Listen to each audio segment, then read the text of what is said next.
Hey everybody, it's Julie Salgado from juliesalgado.com and Home and Small Business Network.com. And today I'm going to talk about RSS feeds. I get that question quite often, and lately, just last week, it came up again.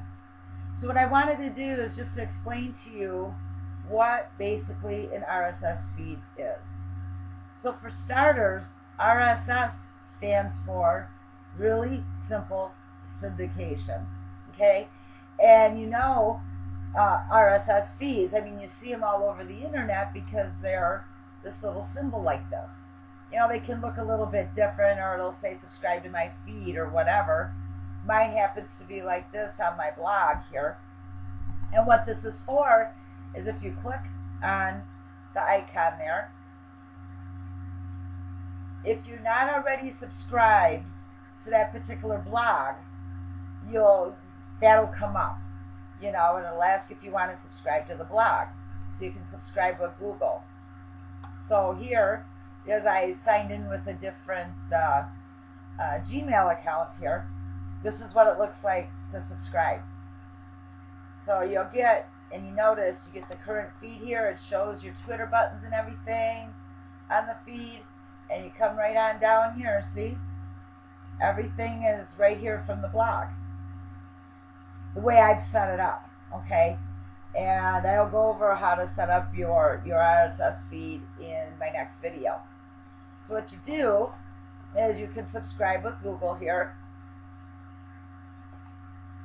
and you can simply add it to your Google Reader or to your Google home page. That's one way to subscribe to RSS feed.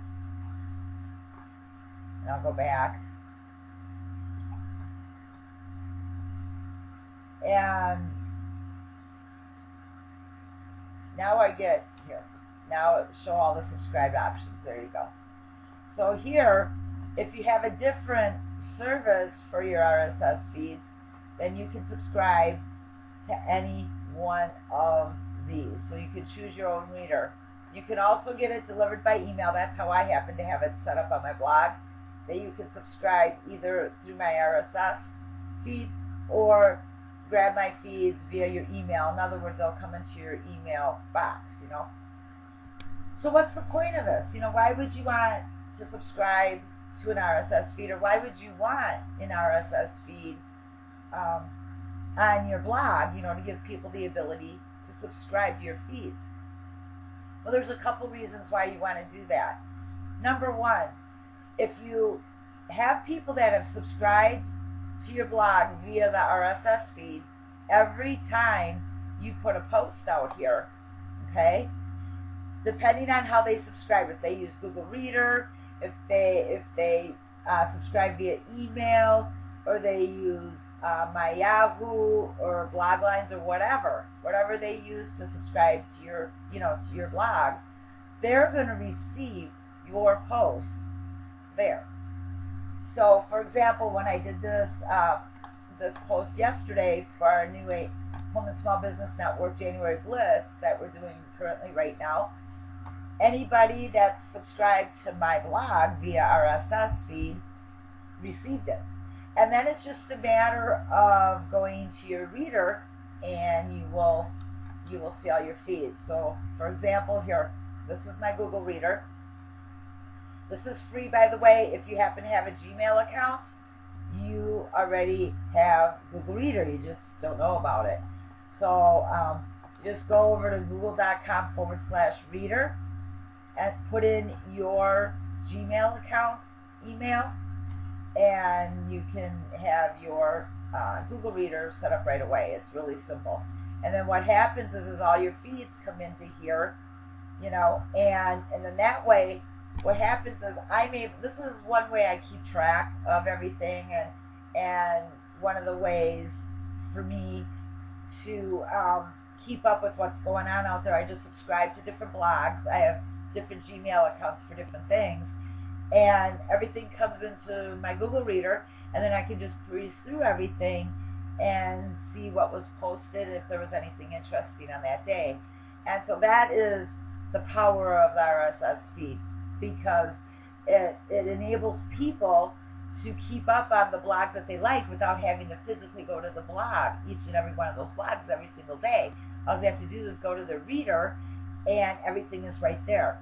So why would you, how does it benefit you? Why do you want to put an RSS feed onto your blog and allow people to subscribe to it?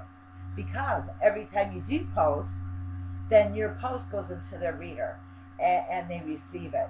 So, I look at it like this. On my blog, everybody, when you come out here to the different websites and different blogs, everybody has an opt-in box, okay?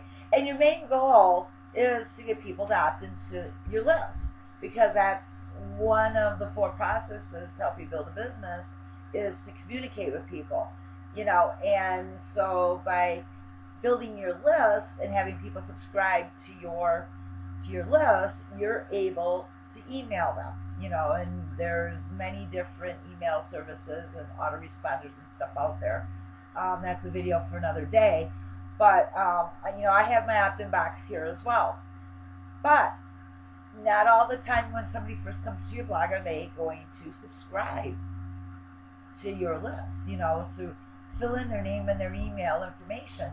So if you give them another way for you to be able to communicate with them, okay, then they're more apt to take that. So if you have your RSS feed button here along with your opt-in box, if they're not at the point where they want to subscribe to your list and to opt in, then they just might opt in to your RSS feed. And in a way, that's a good thing, because they are going to receive all of your posts when you post to your blog. So you are communicating with them. You're just not, doing it via an autoresponder. So you can also do it via email too. So if you click on my blog and click on the email, you can enter your email address here, and then of course it asks for the CAPTCHA. Those things drive me crazy. I can never get them right the first time, and then that's how you would subscribe via email. But you do have to set it up that way, and there's a little bit of coding in there to do to get the email to work correctly. But for the most part, that's what RSS feed is. So there's many different ways you can set up the RSS feed. I happen to prefer the way I've set up mine, depending on what service you use. I will go over that and how to set up an RSS feed in my next video to show you how easy it really is to do this. But the one nice thing too about an RSS feed, everything is going mobile. Everything's getting smaller if you happen to have a smartphone like this, for people to be able to read it. So everything, has to go along with the screen on your smartphone, whether you have an iPhone or an Android. Well, if you noticed here, the other cool thing with an RSS feed, and particularly with the one I use, if you notice, each of these feeds that come through are like little modules. So they show up very well on a mobile phone. So, you have your Google readers and everything set up that you're able to get through your marketplace on your phones. And then the feed just automatically works perfectly via mobile. So that's another reason why you do want to get this set up, not only to have people subscribe to your blog where they're getting your blog posts, but it makes it even easier to read via the smartphones on the market for the mobile. So that's it. It's Julie Salgado from juliesalgado.com and homeandsmallbusinessnetwork.com. Have an awesome day, everybody. Bye.